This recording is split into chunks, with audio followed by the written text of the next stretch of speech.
Hi guys, PJ here. Today I'm working on a 2008 Toyota Hi-Lux. I'm going to show you very quickly how to remove the factory fitted radio that's on these cars, and also show you what fitting kit and accessories you may need to put an aftermarket double din radio in.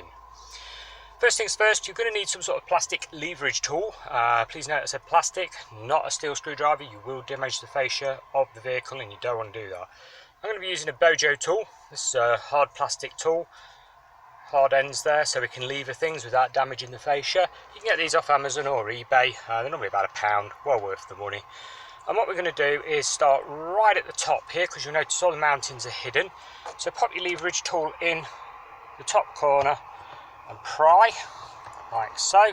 It's basically on clips all the way around. The air vent comes with it, so like the front of the air vent will actually start to move, as you can see. There we go. Just gently. Let's do the other side as well. Just ease it all the way around.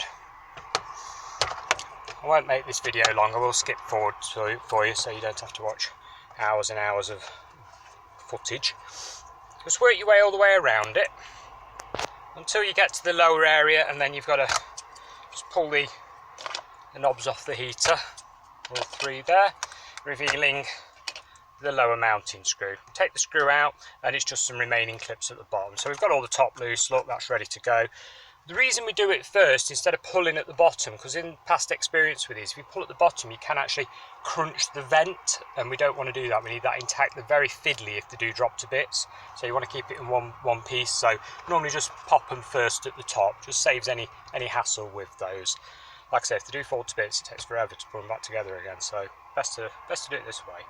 Take your mounting screw out and carry on popping everything out.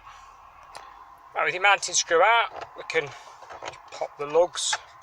There we go, it's gone. Now you've got two connectors on the back of these switches, your AC here and your hazard warning light, so don't pull too far.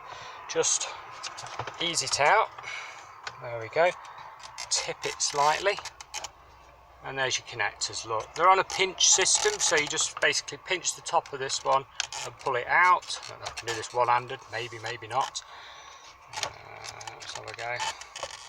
Yeah, one. And pinch the other one with two hands and cheat. And two. There we go. Out it comes. Put that safely away. We'll need that later. Which reveals the mounting bolts. 1, 2, 3, 4. There we go. They're 10mm, I believe. I will just double check what I'm saying to you. Yep, 10mm bolts. Now, to stop the bolts disappearing down the back of the dashboard forever and ever, just pop a bit of electrical tape over the end of your socket, or use a magnetic socket if you've got one. And then push it over the bolt, and that'll basically pull the nut out into the tape, so it doesn't disappear down the dashboard, because you are going to need these back again. There we go, there's the nut. Like I say, nice and easy. Take all four out, and don't forget to press eject. Make sure you haven't got a CD in there. A lot of people leave discs in, and then obviously you've lost that one for a while. Okay, with all four bolts now removed and stashed safely, we can grab the unit.